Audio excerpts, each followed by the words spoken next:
આમાં ભરી લઈ મસ્ત રીતે આવી રીતના પાણીથી આપણે એને ધોઈ લેશું। મજાનું જે ગાયનું ઘી છે જો એ આપણું તૈયાર થઈ ગયું છે। બનાવી છે મસ્ત ખાટી મીઠી ગુજરાતી।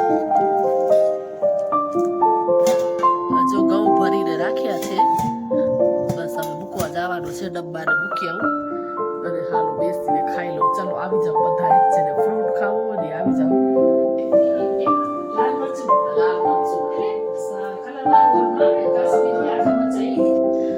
આ ચશ્મા જો મારા નંબરના છે। મહાદેવ, જય માતાજી, જય શ્રી કૃષ્ણ। કેમ છો બધા? મજામાં જશો? હું પણ મજામાં છું ને સવારમાં આવી ગઈ છું રસોડામાં।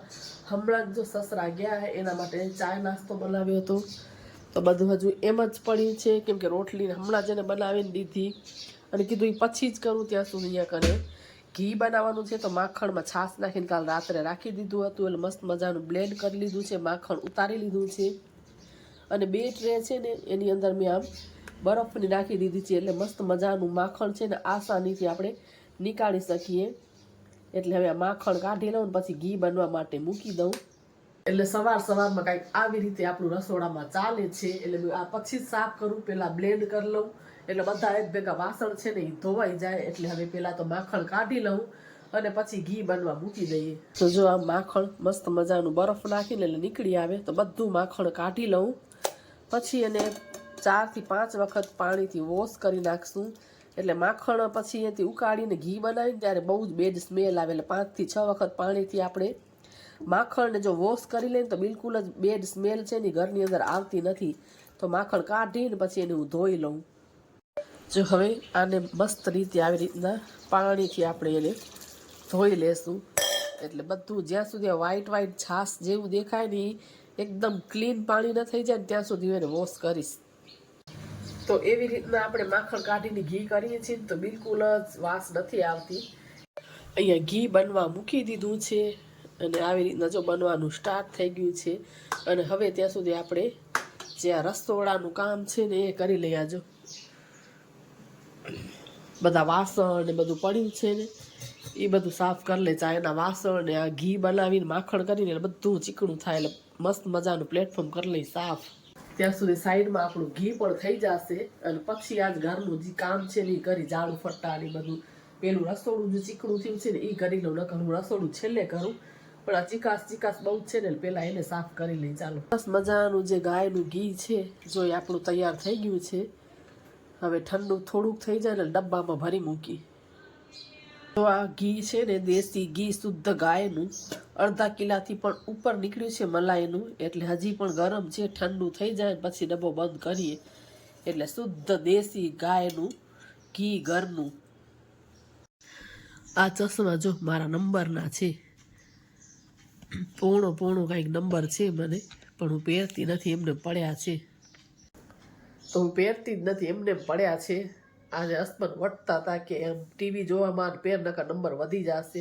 આપણી આદત ન હોય ને પહેરી રાખવું ને એટલે મને સામે આમ કંટાળો આવે કે આમ કંઈક જાણે આપણે બાંધી નાખ્યું ને એવું લાગે, કેમ કે જે પહેરતા હોય ને એની હેબિટ હોય, આપણની હેબિટ ન હોય ને એટલે કંટાળો આવે મને તો આમ પહેરવામાં।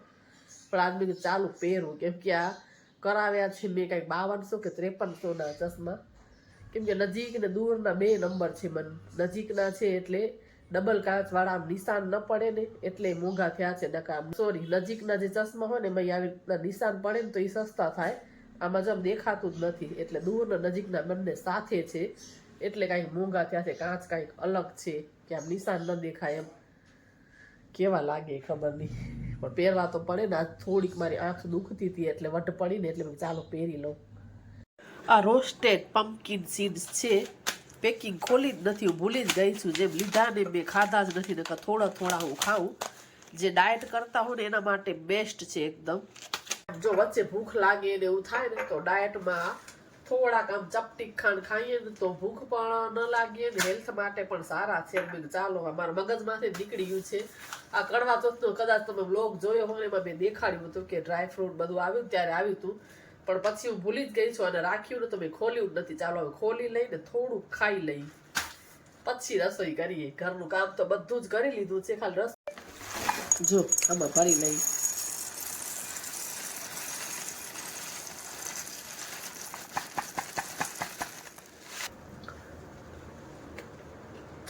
તો રોસ્ટેડ છે ને ખાવામાં બહુ જ ટેસ્ટી લાગે છે, એકદમ બહુ ટેસ્ટી લાગે છે ખાવામાં.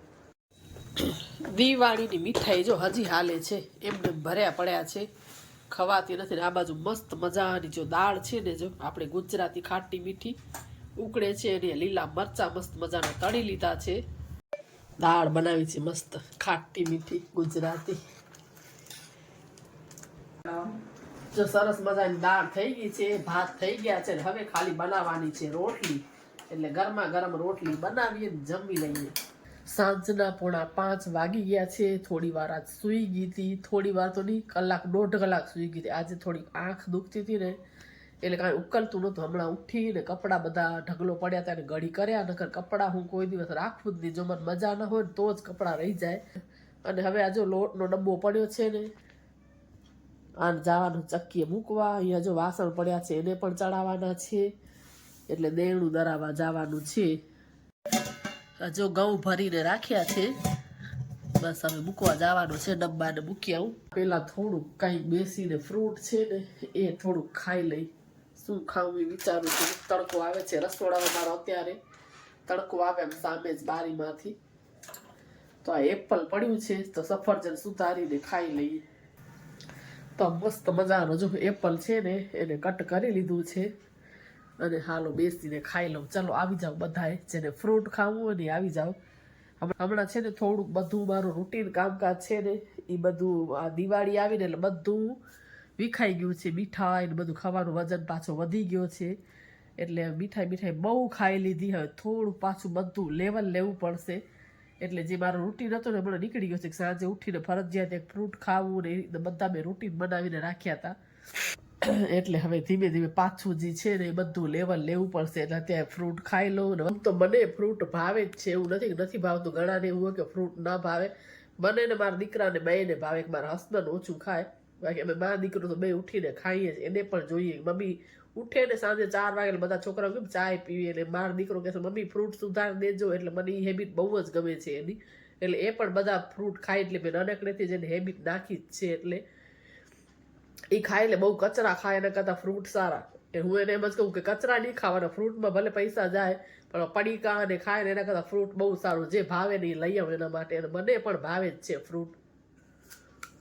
અમુક જ કોઈ ફ્રૂટ જ ભાગ્ય જોગે હશે કે જે હું ન ખાઉં. લગભગ બધા જ ફ્રૂટ હું ખાઈ લઉં છું. લાલ મરચું એટલે કલર વાળું ઓલું ના આવે કાશ્મીરી આખા મરચા, ઈ તીખા આખા મરચા, આખા દાણા લસણ, આખા દાણા લસણ મેથી કરી નાખી, એ બધું મિક્સ કરવાનું. આજે વડાપાઉં બનાવવાની છે ને, એનો જે મસાલો ભેગો બને ને એને ઘરે બનાવ્યો. એટલે મને કે શું મેં કીધું નાખ્યું, મને કે એટલે આજે વડાપાઉં હલાવશે. એટલે આપણે ખાવાના છે વડાપાઉં. જો હું નથી ગઈ ને એટલે આવી ગઈ છે મેળાઓ કરવા. હવે થોડુંક શિયાળા જેવું થઈ ગયું ને, આપણું બહાર નીકળવાનું બંધ થઈ જાય. એટલે આવે સવારે આવે ને સાંજે આવે, 2 ટાણા આવે. 7 વાગી ગયા છે ને હવે કરીએ રસોઈ. જઈએ રસોડામાં. એક બાજુ ખીચડી મૂકીશ, એક બાજુ રોટલી કરીશ. અને આજ બપોરનું શાક પડ્યું છે, અને દેરાણી વડાપાઉં પણ હલાવશે. એટલે બધું ચાલો હવે બીજું કાંઈ કરવું નથી. અને એ પણ હમણાં જ ગઈ 7 વાગ્યા સુધી 2 જણી બેઠી હતી. થોડું ઘણું બધું તૈયારી કરીને આવી હતી, એટલે કીધું થોડીક વાર મેળાવો કરીએ. અને હવે આજના આ વિડીયોને પણ આપણે અહીંયા જ એન્ડ કરી દઈએ. ફરી પાછા મળીએ નવા વિડીયોમાં. ત્યાં સુધી બધાને હર હર મહાદેવ, જય માતાજી, જય શ્રી કૃષ્ણ. આવજો બધાય.